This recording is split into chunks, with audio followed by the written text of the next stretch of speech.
സാമൂഹിക പ്രവർത്തകനും എഴുത്തുകാരനും പ്രഭാഷകനുമൊക്കെയായ സുദേശ് എം രഘു സാമൂഹിക മാധ്യമത്തിൽ പങ്കുവച്ച 2 കുറിപ്പുകൾ വായിക്കാമെന്ന് വിചാരിക്കുന്നു. അതിലൊന്നാമത്തെ കുറിപ്പ് ഇങ്ങനെയാണ്: ഹിന്ദുക്കളുടെ മാത്രം ആഘോഷമായിരുന്ന ഓണത്തെ ദേശീയോത്സവമായി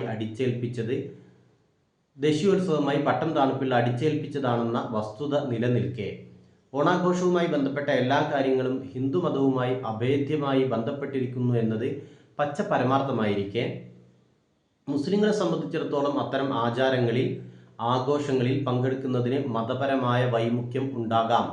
അങ്ങനെ ഉള്ളവർക്ക് അതിൽ പങ്കെടുക്കാതിരിക്കാനും വൈമുഖ്യം ഇല്ലാത്തവർക്ക് പങ്കെടുക്കാനുമുള്ള സ്വാതന്ത്ര്യം വേണ്ടേ? ഇതിൽ രണ്ടാമത് പറഞ്ഞ സ്വാതന്ത്ര്യം മാത്രമേ ഈ ഹിന്ദു ഇന്ത്യയിൽ പുരോഗാമികൾ വരെ നൽകൂ. സ്കൂളിലെ ഓണാഘോഷത്തിന് പങ്കെടുക്കേണ്ടെന്ന് ഒരു മുസ്ലിം മാതാവ് മക്കളോട് പറഞ്ഞാൽ അതിനെതിരെ കേസെടുക്കണമെത്രേ. പരാതി കൊടുക്കുന്നതോ പുരോഗമന ഹിന്ദു DYFI എന്നാണ് ഒരു പോസ്റ്റ്. അതിൻ്റെ കുറച്ച് ഭാഗങ്ങൾ കൂടിയുണ്ട്. അതിൻ്റെ തുടർച്ചയായി അദ്ദേഹം എഴുതിയ മറ്റൊരു പോസ്റ്റ് ഇങ്ങനെയാണ്: ഓണാഘോഷത്തിൽ പങ്കെടുക്കാൻ താല്പര്യമില്ലാത്തവർക്കെതിരെ കേസിന് പോകുന്ന DYFIക്കാർ ചിന്ത പബ്ലിഷേഴ്സ് പ്രസിദ്ധീകരിച്ച ബാലചന്ദ്രൻ ചുള്ളിക്കാട് എഴുതിയ പി. കുഞ്ഞിരാമൻ നായരും സവർണ ഹിന്ദു മതവും ബ്രാക്കറ്റിൽ 2006 സെപ്റ്റംബർ എന്നുണ്ട് എന്ന പുസ്തകമെങ്കിലും മിനിമം വായിക്കുക.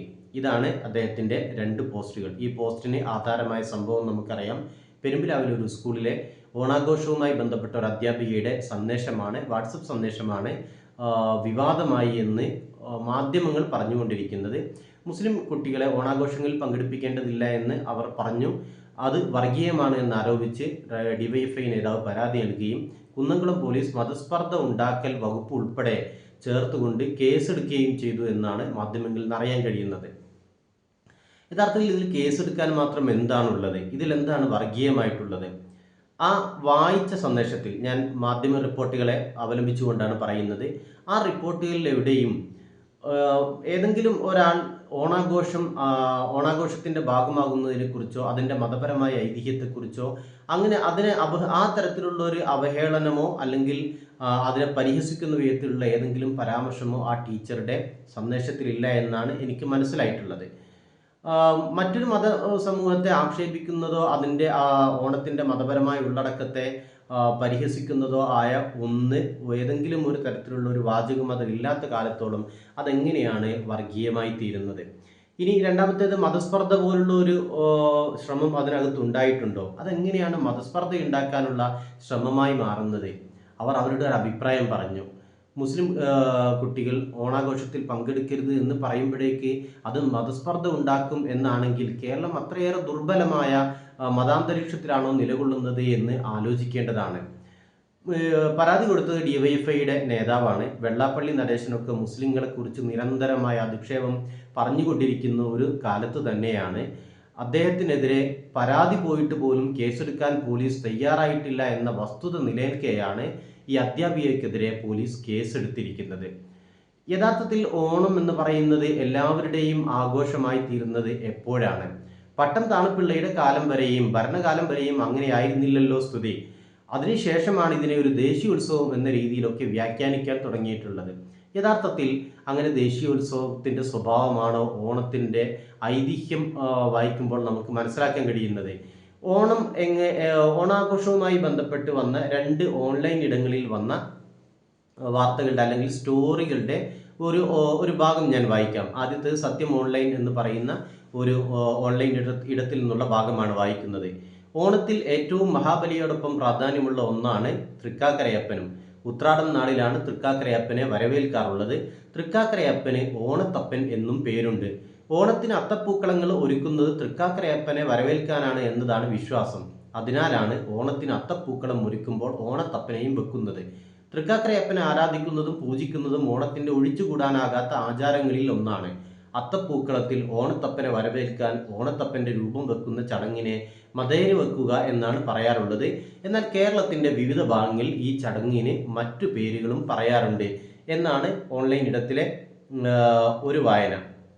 ഇനി മറ്റൊന്ന്, ഞാൻ സാധാരണയിൽ ഉപയോഗിക്കാത്തതാണ്. സാധാരണ ഈ ചാനലിനെ ഞാൻ ഏതെങ്കിലും വാർത്താ സ്രോതസ്സായിട്ട് ആശ്രയിക്കാറില്ല. പക്ഷേ ഇത് ഇപ്പോൾ ഇവിടെ വായിക്കേണ്ടതുണ്ട് എന്ന് തോന്നുകയാൽ ഞാൻ ആ ചാനലിനെ വായിക്കാൻ എടുക്കുകയാണ്. ചാനലല്ല, അവരുടെ ഓൺലൈൻ ഇടമാണ്. ജനം ടി വിയുടെ ഓൺലൈൻ ഇടത്തിൽ വന്ന ഓണവുമായി ബന്ധപ്പെട്ട ഒരു കുറിപ്പിൽ നിന്നാണ് വായിക്കുന്നത്. എറണാകുളം ജില്ലയിലെ തൃക്കാക്കരയിലാണ് ഓണാഘോഷം പ്രധാനമായും നടക്കുന്നത്. മഹാബലി രാജാവിൻ്റെ തലസ്ഥാനമായിരുന്നു തൃക്കാക്കര എന്ന് പറയപ്പെടുന്നു. ഇവിടെ തൃക്കാക്കര അപ്പൻ അല്ലെങ്കിൽ വാമനമൂർത്തി എന്ന മഹാവിഷ്ണുവിൻ്റെ പ്രസിദ്ധമായ ക്ഷേത്രമുണ്ട്. ശർക്കരയും പഴവും തേങ്ങയും ചേർത്തുണ്ടാക്കിയ അട നേദിക്കുന്നതാണ് തൃക്കാക്കരയപ്പന് പ്രിയം എന്നാണ് വിശ്വാസം. ചിലർ അടയിൽ ശർക്കര ചേർക്കാതെ പഞ്ചസാര ചേർത്ത് പൂവടയും നേദിക്കും. 1-ാം ഓണം മുതൽ 5-ാം ഓണം വരെ ഓണത്തപ്പനെ പൂജിക്കും. എന്നും രാവിലെയും വൈകുന്നേരവുമാണ് പൂജിക്കുക. കേരളത്തിൽ മറ്റൊരിടത്തും വാമനമൂർത്തിയുടെ പ്രതിഷ്ഠയില്ലെന്നതും ശ്രദ്ധേയമാണ്. ഓണത്തിൻ്റെ ഐതിഹ്യവുമായി ബന്ധപ്പെട്ട അതിൻ്റെ മതപരമായ പശ്ചാത്തലത്തെക്കുറിച്ചാണ് ഈ 2 ഓൺലൈൻ ഇടങ്ങളിൽ നിന്ന് മനസ്സിലാക്കാൻ കഴിയുന്നത്. ഹൈന്ദവ വിശ്വാസവുമായി ബന്ധപ്പെട്ട ഒരു കാര്യം തീർച്ചയായും അതിന് ആ ഹൈന്ദവ മതവിശ്വാസികളെ സംബന്ധിച്ചിടത്തോളം അവരുടെ മതപരമായ വിശ്വാസത്തിന് പ്രാധാന്യമുണ്ട്. അവർക്ക് തീർച്ചയായും ആ വിശ്വാസത്തിൻ്റെ ഭാഗമായിട്ട് അടനേദിക്കാം, മറ്റേതെങ്കിലും തരത്തിലുള്ള ആരാധനാ കർമ്മങ്ങളിലൊക്കെ ഭാഗവക്കാവാം. അതിലൊന്നും ഒരു തെറ്റുമില്ല, ആരും അതിൽ കുഴപ്പവും കാണുന്നില്ല. നമ്മുടെ രാജ്യത്ത് അങ്ങനെ എല്ലാ മതവിശ്വാസികളെയും പരിഗണിക്കുകയും എല്ലാ മതവിശ്വാസികൾക്കും അവരുടെ വിശ്വാസം വെച്ച് പുലർത്താനും അത് പ്രചരിപ്പിക്കാനും അതിൻ്റെ ഭാഗമായുള്ള ആരാധനാ കർമ്മങ്ങളിൽ പങ്കെടുക്കാനും ഒക്കെയുള്ള ക്ഷേത്രങ്ങളിൽ പോകാൻ, ചർച്ചുകളിൽ പോകാൻ, മസ്ജിദുകളിൽ പോകാൻ, ഇങ്ങനെ എല്ലാത്തിനുമുള്ള സ്വാതന്ത്ര്യം നമ്മുടെ ഭരണഘടന അനുവദിച്ചിട്ടുണ്ട്. അതുകൊണ്ട് തന്നെ ഒരു മതവിശ്വാസി സമൂഹം അവരുടെ വിശ്വാസവുമായി ബന്ധപ്പെട്ട ആചാരങ്ങൾ, ആരാധനകൾ വെച്ച് പുലർത്തുന്നതിനെ ഒരു തരത്തിലും ചെറുതായി കാണേണ്ടതില്ല. അതിൻ്റെ പിറകിലുള്ള ഐതിഹ്യം എന്തായിരുന്നാലും ശരി, അത് ആ മതവിശ്വാസ സമൂഹത്തിൻ്റെ ഭാഗമാണ്. അവർ ആ വിശ്വാസം വെച്ച് പുലർത്തുകയും അതിൻ്റെ ഭാഗമായ ആഘോഷങ്ങളാവട്ടെ, ആരാധനകളാവട്ടെ, അതെല്ലാം നടത്തുകയും ചെയ്യട്ടെ. ഇങ്ങനെ ആയിരിക്കെ ഇത് പരസ്പരം മതവിശ്വാസ സമൂഹങ്ങൾക്കിടയിൽ ഉണ്ടാകേണ്ടുന്ന ഒരു ബോധവും കൂടിയാണിത്. ഒരു മതവിശ്വാസ സമൂഹത്തിൻ്റെ ആഘോഷങ്ങളിലേക്ക് മറ്റൊരു മതവിശ്വാസ സമൂഹം കടന്നു കയറേണ്ടതില്ല. അത് അവരുടെ ആഘോഷമായി വിട്ടുകൊടുക്കുകയാണ് അവരോട് ആ മതവിശ്വാസത്തോട് ചെയ്യാവുന്ന ഏറ്റവും വലിയ നീതി എന്ന് പറയുന്നത്. നോക്കൂ, മുസ്ലിങ്ങൾ ചെറിയ പെരുന്നാളും വലിയ പെരുന്നാളും ആഘോഷിക്കാറുണ്ട്. ചെറിയ പെരുന്നാളിൻ്റെ ഭാഗമായി ആട്ടെ, വലിയ പെരുന്നാളിൻ്റെ ഭാഗമായാട്ടെ പ്രത്യേകമായ നിസ്കാരം പള്ളികളിൽ നടക്കാറുണ്ട്. ഇനി വലിയ പെരുന്നാളിന് മൃഗങ്ങളെ ബലി കൊടുക്കുക എന്ന് പറയുന്ന, ബലിയിറക്കുക എന്ന് പറയുന്ന ഒരു ആരാധനാ കർമ്മം തന്നെ അവിടെ നടക്കാറുണ്ട്. നോക്കൂ, ഇതിലൊന്നും ഏതെങ്കിലും മതവിശ്വാസി സമൂഹത്തെ നിർബന്ധമായി മറ്റൊരു മതവിശ്വാസി സമൂഹത്തിലേക്ക് നിങ്ങളും ഇത് ചെയ്യണം, നിങ്ങളും ഇതിൻ്റെ ഭാഗമാകണം എന്ന് ആരും പറയാറില്ല. അങ്ങനെ പറയുന്നുണ്ടെങ്കിൽ അത് ശുദ്ധ വർഗീയതയാണ്. ഞങ്ങൾ ബലിപെരുന്നാളിൻ്റെ ഭാഗമായിട്ട് മൃഗങ്ങളെ ബലിയിറക്കുന്നുണ്ട്, നിങ്ങളും അതിൻ്റെ ഓഹരി എടുക്കണം, നിങ്ങളും അതിൻ്റെ ഭാഗമാവണം, നിങ്ങളും അതിന് പണം നൽകണമെന്ന് പറഞ്ഞ് ഒരു പള്ളി കമ്മിറ്റിയോ മഹല്ല് കമ്മിറ്റിയോ മുസ്ലിം സംഘടനയോ പണം പിരിക്കുന്നുണ്ടെങ്കിൽ തീർച്ചയായും അതിൽ എതിർക്കപ്പെടേണ്ട ഘടകമുണ്ട്. അത് എതിർക്കപ്പെടേണ്ടതാണ്. അതിനകത്ത് വർഗീയമായ എലമെൻ്റ് ഉണ്ട്, അക്കാര്യത്തിലൊരു സംശയവുമില്ല. ഇതേപോലെ തന്നെ മറ്റു മതവിശ്വാസ സമൂഹങ്ങളുടെ ആഘോഷങ്ങളുമായി ബന്ധപ്പെട്ട കാര്യങ്ങൾ, അവരിൽ ആ ആഘോഷം നടത്താനുള്ള എല്ലാ സ്വാതന്ത്ര്യവും അവർക്കുണ്ട്. ആ ആഘോഷത്തെ അവമതിക്കാനോ അതിനെ നിന്ദിക്കാനോ ആ ആഘോഷത്തെ തടസ്സപ്പെടുത്താനോ ആരും ശ്രമിക്കാൻ പാടില്ലാത്തതാണ്. അത് അവരുടെ അവകാശമാണ്, അവർ നടത്തിക്കൊണ്ടു പോവുകയും ചെയ്യട്ടെ. പക്ഷേ ഇങ്ങനെ ആഘോഷങ്ങൾക്കിടയിൽ പരസ്പരം മാനിക്കപ്പെടുമ്പോൾ തന്നെ ഓരോന്നിൻ്റെയും മതപരമായ ഐതിഹ്യത്തെ കൂടി നമ്മൾ കാണേണ്ടതുണ്ട്. ആ ഐതിഹ്യത്തെ കൂടി നമ്മൾ മുഖവിലക്കെടുക്കേണ്ടതുണ്ട്. ഇസ്ലാമിക സമൂഹത്തെ സംബന്ധിച്ചിടത്തോളം ഏകനായ അള്ളാഹുവിലാണ് മുസ്ലിങ്ങൾ വിശ്വസിക്കുന്നത്. ഏകനായ അള്ളാഹുവിനെയാണ് മുസ്ലിങ്ങൾ ആരാധിക്കുകയും ചെയ്യുന്നത്. അങ്ങനെ വിശ്വാസം വെച്ച് പുലർത്തുന്ന ഒരു മുസ്ലിം ജനതയ്ക്ക് അല്ലെങ്കിൽ ഒരു ഇസ്ലാം മതവിശ്വാസിക്ക് മറ്റേതെങ്കിലും മതവിശ്വാസവുമായി ബന്ധപ്പെട്ട പരിപാടിയിൽ പങ്കെടുക്കുക എന്ന് പറയുന്നതിന് വ്യക്തിപരമായും മതപരമായും തടസ്സങ്ങളുണ്ട്. ആ തടസ്സങ്ങളുള്ള ഒരാൾ മറ്റേതെങ്കിലും ആഘോഷത്തിൻ്റെ ഭാഗമായി, ഉദാഹരണം ഓണമാകട്ടെ, ഓണാഘോഷത്തിൽ ഞാൻ പങ്കെടുക്കുന്നില്ല എന്ന് തീരുമാനിക്കാനുള്ള അവകാശം നമ്മുടെ രാജ്യത്തെ ഏതൊരു മതവിശ്വാസിക്കുമുണ്ട്. ആ മതവിശ്വാസിയുടെ ഭരണഘടനാപരമായി അനുവദിക്കപ്പെട്ട അവകാശത്തെ ഒരാൾ ഉപയോഗപ്പെടുത്തുന്നതിൽ എങ്ങനെയാണ് വർഗീയത കടന്നു വരുന്നത്? ആ തരത്തിൽ എങ്ങനെയാണ് ഇതിനെ വ്യാഖ്യാനിക്കാൻ കഴിയുന്നത്? ഈ പറയുന്ന തൃക്കാക്കരയപ്പൻ ഓണത്തിൻ്റെ ഐതിഹ്യങ്ങളിൽ വളരെ പ്രധാനമായി പറഞ്ഞു കേൾക്കുന്ന ഹൈന്ദവ മത സമൂഹത്തിൻ്റെ ആരാധനാമൂർത്തികളിൽ ഒന്നാണ്. അങ്ങനെ ആരാധനാമൂർത്തികളുമായി ബന്ധപ്പെട്ട് നിലനിൽക്കുന്ന ഒരാഘോഷത്തോട് കേരളത്തിൻ്റെ ഒരു സർക്കാർ പട്ടം താണിപ്പിള്ളയുടെ കാലത്ത് ദേശീയോത്സവമായി പ്രഖ്യാപിച്ചു എന്നതുകൊണ്ട് അതിൻ്റെ മതപരത ഇല്ലാതാകുന്നില്ലല്ലോ. അതിൻ്റെ മതപരത ഇല്ലാതാകുന്നില്ല. നോക്കൂ, എല്ലാ ഓണാഘോഷത്തിൻ്റെ ഭാഗമായി ഹൈന്ദവ മതവിശ്വാസികൾ ക്ഷേത്രങ്ങളിൽ പോകുന്നത് കാണാറുണ്ട്.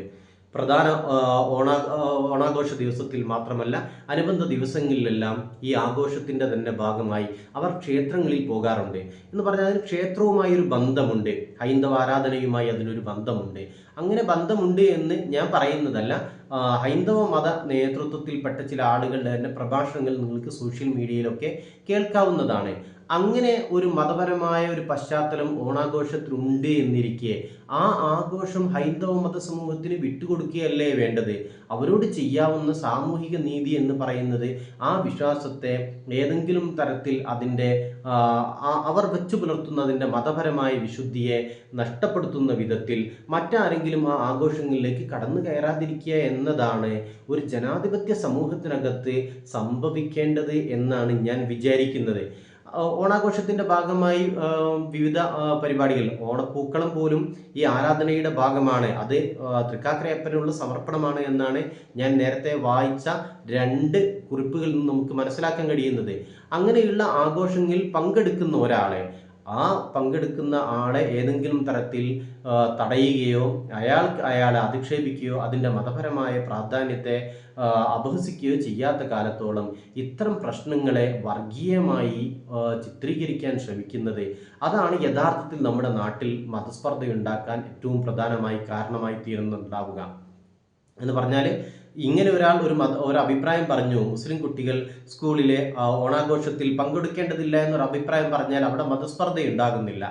അതേ സമയത്ത് ഇതിന് വർഗീയമാണ് എന്ന് ചിത്രീകരിക്കുന്ന ആളുകളാണ് ശരിയായ വർഗീയതയിലേക്ക് ഈ സംഭവത്തെ കൊണ്ടുതള്ളുന്നത്. കുറെ കൂടി വിവേകപൂർണമായ നിലപാട് സ്വീകരിക്കേണ്ടതുണ്ട്. ആഘോഷിക്കുന്നവർ ആഘോഷിക്കട്ടെ. അതേ സമയത്ത് ഒരാൾ ഈ ആഘോഷത്തിൽ പങ്കെടുക്കുന്നില്ല എന്നാണെങ്കിൽ അയാൾക്ക് ആഘോഷത്തിൽ നിന്ന് വിട്ടു നിൽക്കാനുള്ള സ്വാതന്ത്ര്യം കൂടിയുണ്ടല്ലോ.